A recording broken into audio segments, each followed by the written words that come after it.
I learned about it through the community engagement, through like the Canvas page and the email. And then also my history teacher, Miss Clara, said that we should all come out.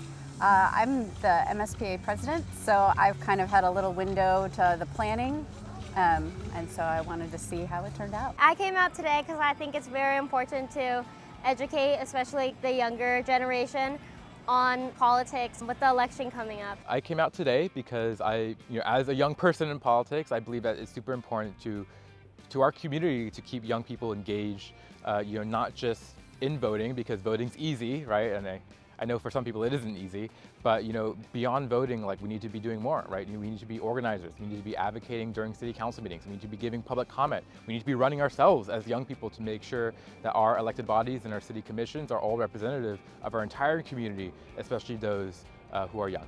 So I was actually a college student. I was a junior in Harvard University in 2020 when the COVID pandemic hit, and I was evacuated off of campus. I came back to my hometown of South San Francisco, where I was born and raised.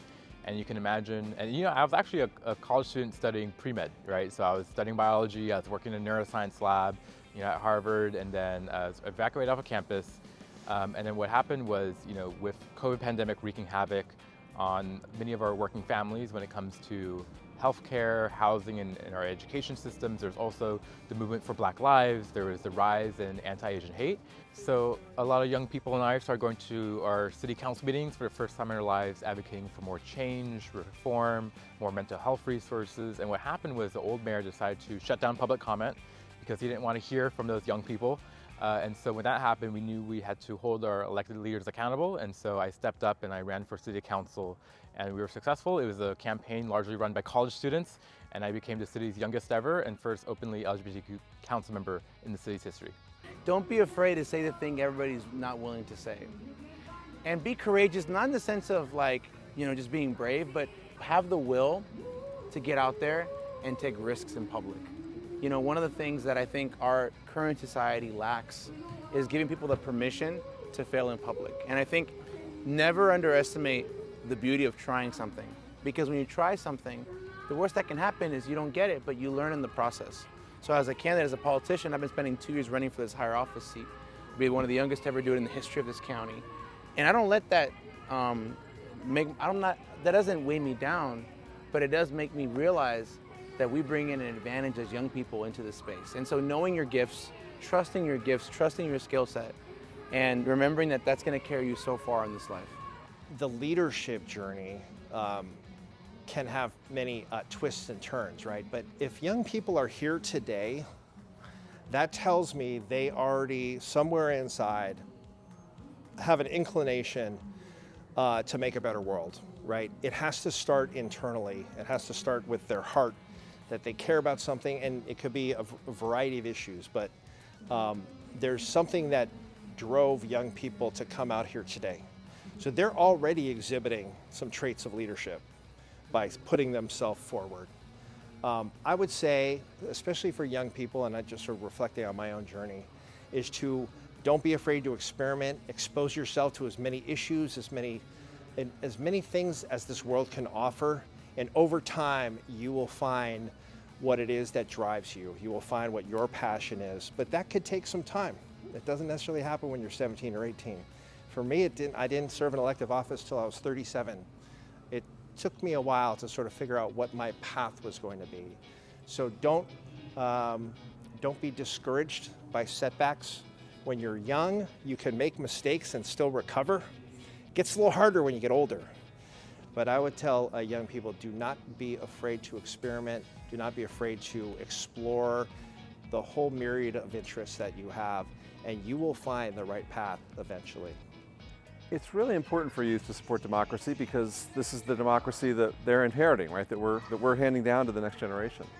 And so one of the most important things people can do, even if they're not old enough to vote, is get involved in the elections. Learn about what's going on in the elections, learn what's on the ballot, help people in families and households, help friends learn how to vote, and get out there if you believe in a cause, right? Support that candidate or that ballot proposition or whatever's on the ballot that you care about, because you have to be 18 to vote, but you don't have to be 18 to participate in democracy. And the more you learn about it, the sooner you learn about it, the more you can do.